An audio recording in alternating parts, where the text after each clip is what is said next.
பல இடங்கள்ல இருந்து கேட்டுக்கிட்டு இருந்தாலும் வசனத்தை இருதயத்துக்குள்ள போய் நம்ம எழுதணும். அந்த இருதயத்துல உள்ள வசனம் நம்மோடு கூட பேசிக்கிட்டே இருக்கும். நம்ம நாளைக்கு பேசுவோம், இரவுல பேசுவோம், பல விதங்கள்ல பேசுவோம். கர்த்தர் யோபுவின் முன்னிலைமையை பார்க்கிலும் அவன் பின்னிலைமையை ஆசீர்வதித்தார். ஆமென், ஆமென் சொல்லுங்க. அல்லேலூயா சொல்லுங்க எல்லாரும். எல்லாம் ஒரு ஆவிக்குரிய மாத்திரை மாதிரி இல்ல, மாத்திரை தான், ஆவிக்குரிய மாத்திரை தான் இதெல்லாம். எதெல்லாம் ஆவிக்குரிய மாத்திரை சொல்லுங்க எல்லாரும். ஆவிக்குரிய மாத்திரை என்னதெல்லாம்? ஆமென், அது ஒரு ஆவிக்குரிய மாத்திரை. அல்லேலூயா, அது ஒரு ஆவிக்குரிய மாத்திரை. ஸ்தோத்திரம், அது ஒரு ஆவிக்குரிய மாத்திரை. இது எத்தனை தடவைனாலும் சொல்லலாம்.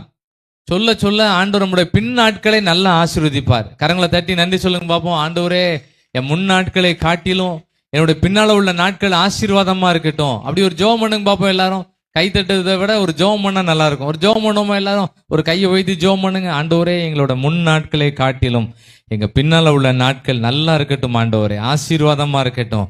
யோபுவோட முன் நாட்களை காட்டிலும் பின்னால உள்ள நாட்களை நல்லா நடத்தின ஆண்டவர், எங்களோட பின்னால உள்ள நாட்கள் நல்லா இருக்கட்டும். ஆண்டவரே, நல்லா இன்னும் கொஞ்சம் சத்தமா ஜெபம் பண்ணுங்க, இன்னும் கொஞ்சம் சவுண்டா ஜெபம் பண்ணுங்க.